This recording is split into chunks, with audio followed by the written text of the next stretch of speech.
Hi everyone, and today we are looking at the new Fuji X-S20.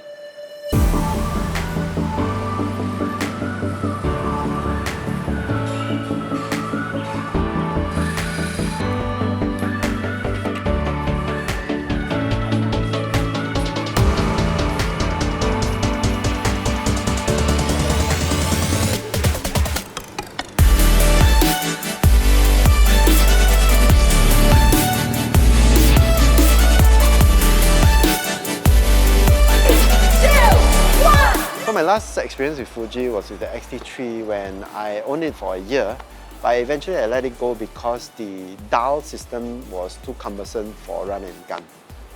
And the X-S20 actually doesn't have this issue because they actually allow the command dial here to be reconfigured for ISO.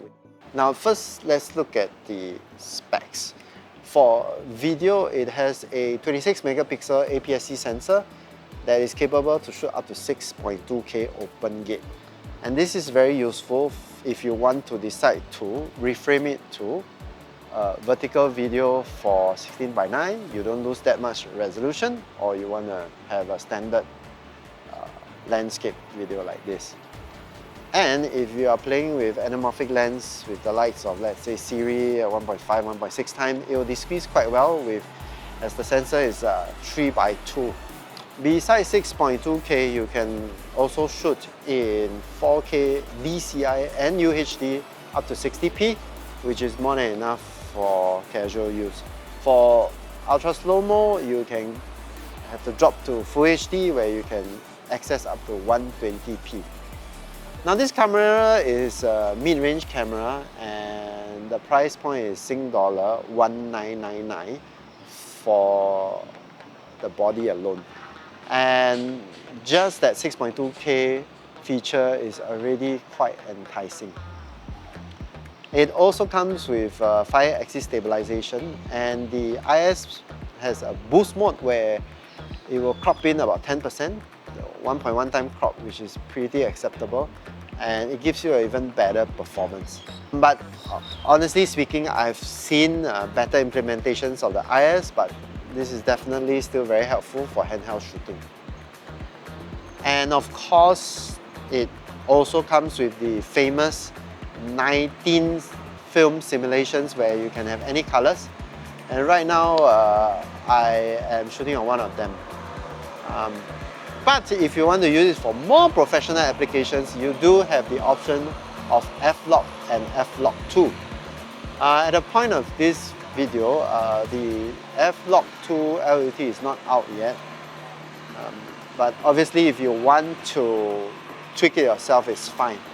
One thing though, I was quite disappointed that Resolve Color Management still doesn't support F-Log 2 after a few months. So I really hope Resolve gives this to Fuji users soon.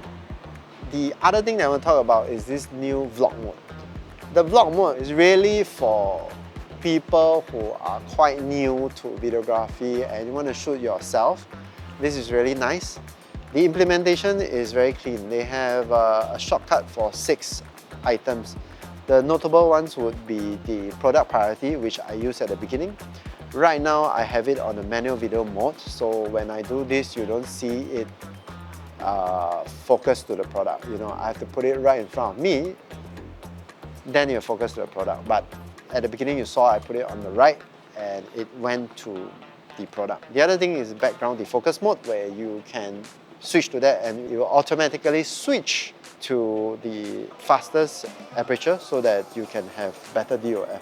It's very nice that the camera does have an option to override the functions. Like in the product priority mode, I was still able to shoot in manual mode. So everything is still manual except the AF. Coming to the AF is face detection. And I've used it over the past few days. There's a multi-mode and an area mode. So it depends on what you're shooting. I had a lot of hit and misses with the area mode, so eventually I went back to the multi-mode and it worked fine for me. Besides that, really the AF, I would say, is not the best I've seen, but definitely not poor. It's actually quite usable. You can see here in this test that it actually runs pretty well. Even the subject turns his head to the background, it can still track. And on top of this, there's also enhanced subject detection modes where you can choose to track, the usual stuff, the train, the birds, animals. They even have this strange mode for drones. I don't know why you want to focus on a drone. Yeah, but they have a drone subject mode. Yeah, so that's quite interesting. Okay, then coming to audio. Now that's an interesting part. This camera does have an intelligent hot shoe which you can attach a test cam XR adapter and you can record 4 channels at the same time. So this does 24-bit audio sampling at 48 kHz, which is pretty much the market standard. But what's really interesting for me is that the 3.5mm jack actually has an option to turn on a line input. And this is especially useful if you are shooting, let's say, a church event. You are beside the mix panel. You can just pull a cable and plug it in, set it to line. You get fantastic audio. Next thing is the battery life. This camera actually upgrades from the previous X-S20 where it's using the larger battery. And honestly, the battery is amazing. I shot for 4 hours, like I said. Of course, I was turning on and off. And in super hot Bangkok here, at the end of the day, I had only 2 bars out of 5 gone. So I was really impressed. The other thing is that for long recording, the body is so small, but Fuji has also made this compatible with their external fan module, which can be attached via these 2 little screws here. But I mean, in my time here in Bangkok, it didn't overheat on me, so I have been quite satisfied with the performance. At the point of this launch, there is also a new X app from Fuji, which has improved communications as well as the ability to control the camera remotely. At this point, I understand it's more stills function, but it will have remote recording function as well. I just downloaded the app, but because this camera that I'm shooting on is still an early version, so I still can't link it up with the app. So that is very handy, especially for vlogging where you want to press record trigger remotely. In conclusion, the X-S20 is definitely a very attractive offering. The Pro features like 6.2K, open gate, like the IBIS and amazing audio features up to 4 channel or just even line level input. It's very useful for a lot of applications.